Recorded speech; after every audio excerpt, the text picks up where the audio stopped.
Доброго дня, мої любі друзі! Сьогодні ми продовжуємо знайомитись з життям лісових мешканців взимку. А чи знаєте ви, що в лісі живе лісовичок? Давайте послухаємо про нього. Жив собі лісовичок. Він був невтомним. Щодня обходив увесь ліс і завжди знав, у кого зайченя народилося, у кого білченя навчилося стрибати по деревах, яка нова пташка прилетіла, де які гриби ростуть. Дуже йому подобалося, коли влітку та восени до лісу приходили люди.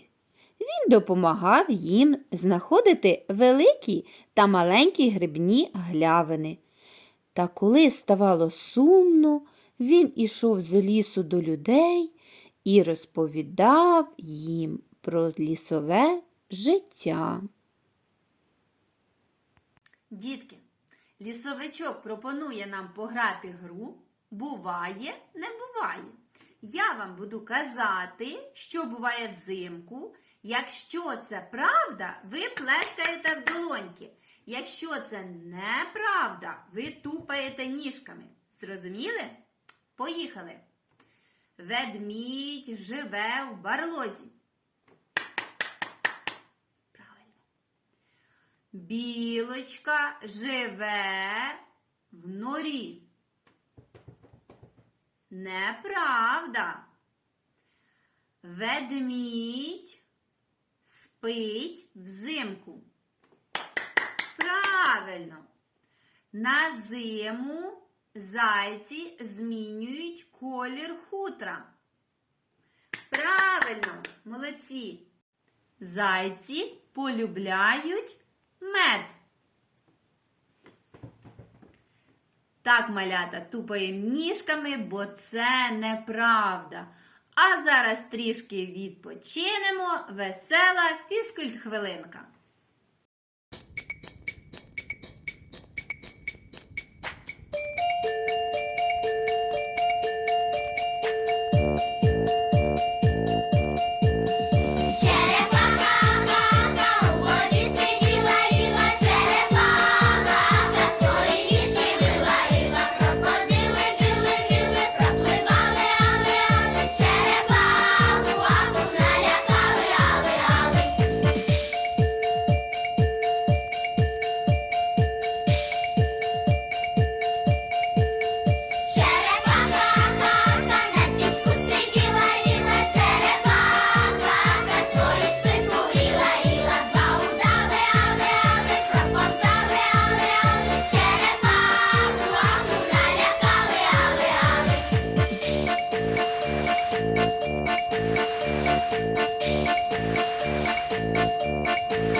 Дітки, відгадайте загадочку.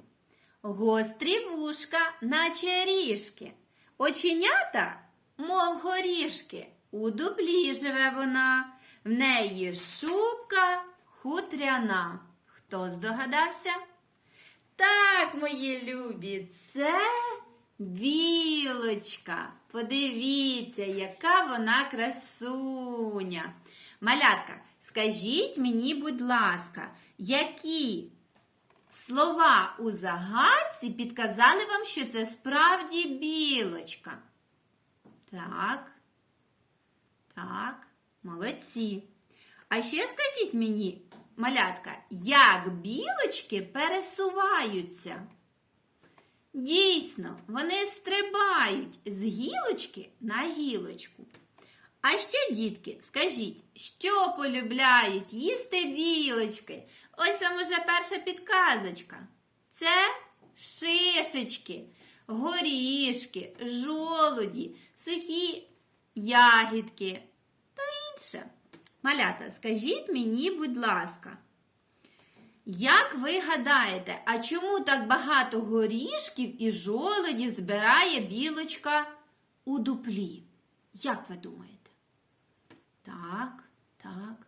Звичайно, тому що зима буде довга і білочці потрібно чимось живитися. Вона робить запаси на зиму. Малятка, а скажіть, будь ласка, чим покритий тулуб білочки? Так, малята, він покритий руденькою шерстю. Ось така маленька, але дуже тепленька шубка у білочки. Малятка, скажіть, будь ласка, якого кольору животик у білочці? Так, мої любі, білого кольору. Молодці! Це віршик, а ви білочку бачили? Скаче білка по ялинці, хвіст у неї, як в лисиці. Хатка білчина в дуплі, височенько від землі. Втоми білочка не знає, і на зиму ще з весни шишки день у день збирає із ялинки, із сосни. А іще вона грибки запасає залюбки, набере їх і на віти понастромлює сушити.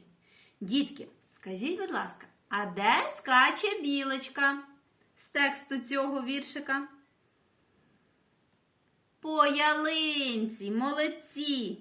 А де її хатка? Де живе білочка? У дуплі, правильно. Що збирає на зиму білочка? Так, шишечки, ще суше грибочки, молодці. Малята, скажіть мені, будь ласка, а як сушить грибочки білочка? Так, вона настромлює їх на гілочки. Малятка, білочка приготувала для нас ось такі загадочки. А ми зараз з вами спробуємо їх прочитати. Подивіться, будь ласка. Їжачок їсть грибочок. Ось цей квадратик позначає місце, де? Перед ялинкою. Отже, їжачок їсть грибочок перед ялинкою. Ще одна загадочка. Зайчик скаче над, що це, малятка? Галявиною. Так, зайчик скаче над галявиною. Ще одне речення. Дикий кабан біжить за маленькими поросятами. Молодці, малятка! Я думаю, ви сьогодні багато дізналися про зимівлю нашої дорогої подружки Білочки. До побачення, малятка!